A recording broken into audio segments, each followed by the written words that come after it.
जैसा कि हमारा आज का विषय है, क्या हम आज़ाद हैं? इस प्रश्न का स्पष्ट उत्तर दे पाना थोड़ा-सा जटिल है, पर नामुमकिन भी नहीं। जब मैं आज़ादी की बात करता हूँ, तो आज़ादी का मतलब है स्वतंत्रता। और जब मैं इस प्रश्न में हम की बात कर रहा हूँ, तो मेरा तात्पर्य प्रत्येक एक भारतीय से है, जो अपनी स्वतंत्रता अपने हिसाब से जीना चाहता है। पर आज प्रश्न ये है कि क्या हम सभी के पास समान रूप से सभी के पास स्वतंत्रता है? संवैधानिक तौर पर देखें तो हम सभी के पास आज़ादी है। संविधान ने प्रत्येक एक व्यक्ति को उसकी आज़ादी देने की स्वतंत्रता उस हद तक दी है, जब तक उसकी आज़ादी किसी दूसरे की स्वतंत्रता को हानि ना पहुँचाए।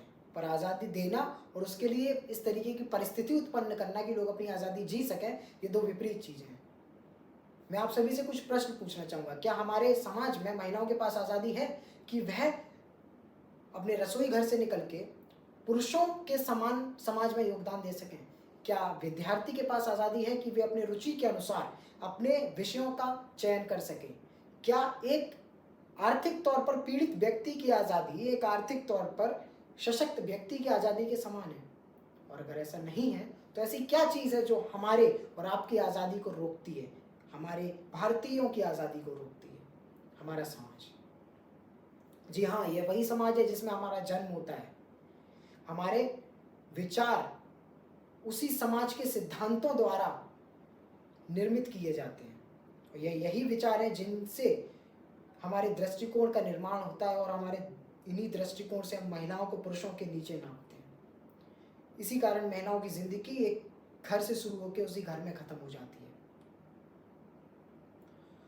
हम ही हैं, हमारा समाज ही है जो महिलाओं की स्वतंत्रता को तय करता है, ना कि हमारे यहाँ हमारा संविधान। यह गलत है। और अगर ऐसा नहीं है, तो सिर्फ बच्चों को पालने की जिम्मेदारी महिलाओं की ही क्यों? और अगर ऐसा नहीं है, तो पति ही परमात्मा क्यों? कोई पत्नी परमात्मा क्यों नहीं? और इतना ही नहीं, हमारे समाज में आपस में चल रहे द्वंद्वों के कारण लोग अपनी स्वतंत्रता, बच्चे अपनी स्वतंत्रता को नहीं जी पाते हैं। यह बच्चे अपनी रुचि अनुसार अपनी भविष्य का निर्माण नहीं कर पाते हैं। और हमारी आर्थिक स्थिति भी हमारी स्वतंत्रता को प्रभावित करती है। आप खुद ही सोच के देखिए, क्या एक गरीब के पास संवैधानिक स्वतंत्रता की शिक्षा और स्वास्थ्य वाली स्वतंत्रता होने के बाद भी क्या उस व्यक्ति के पास वह परिस्थितियां हैं कि वह उस स्वतंत्रता को जी सके? अंत में अपनी बात रखते हुए मैं वह यही कहना चाहूँगा कि हमको अपनी स्वतंत्रता एक व्यक्तिगत तौर पे देखनी चाहिए, ना कि समाज के मूल्यों के आधार पे।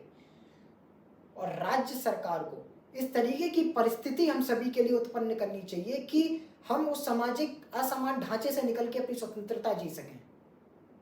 धन्यवाद।